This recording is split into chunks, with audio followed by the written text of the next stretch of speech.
three of them, chapter 9 is called Going Down. The three of them sat side by side in the cauldron, 6 hands on the chain in the middle.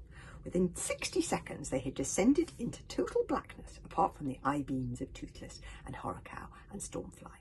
After 5 minutes, they were still going down. "Ow, ow, ow, ow, ow," whispered Fishlegs as Horrorcow's talons tightened.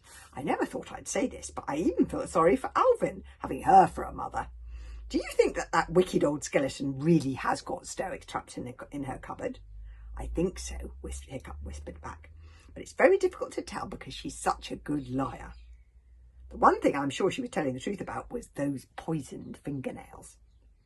Hiccup shivered a little, for he was so very frightened for Stoic. "My father'll be all right. He'll be all right," Hiccup repeated to himself over and over again for comfort. "This is so annoying," said Kamikaze. "At this rate, we're going to be really late for the competition." "Ha!" spluttered Fishlegs. "We're not going to be late for the competition, Kamikaze. We're going to miss it entirely. And you know why we're going to miss it?" he said in his chattiest voice. "We're going to miss it because we're going to be dead." "You're right. Being dead is always annoying." For morale was already low and sinking lower and lower the further they sank round the well. This was already a really long way down. How much further were they going to go? Hiccup looked up. The circle of dim firelight that was the well head was now no bigger than a pin. Fishlegs' hands were sweaty on the iron chain. He tried to peer down into the blackness below. "What do you know about brain pickers, Hiccup?" "Well," whispered Hiccup, "I know they feed on people's brains by sucking them out through their ears." "Lovely," said Fishlegs shakily. "I suppose you were right as rain after that little operation."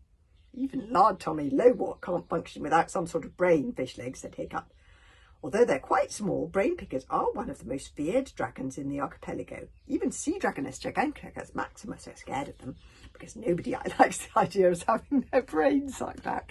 "I'm not surprised." Fishlegs swallowed hard. "And what other dragons are we likely to meet?"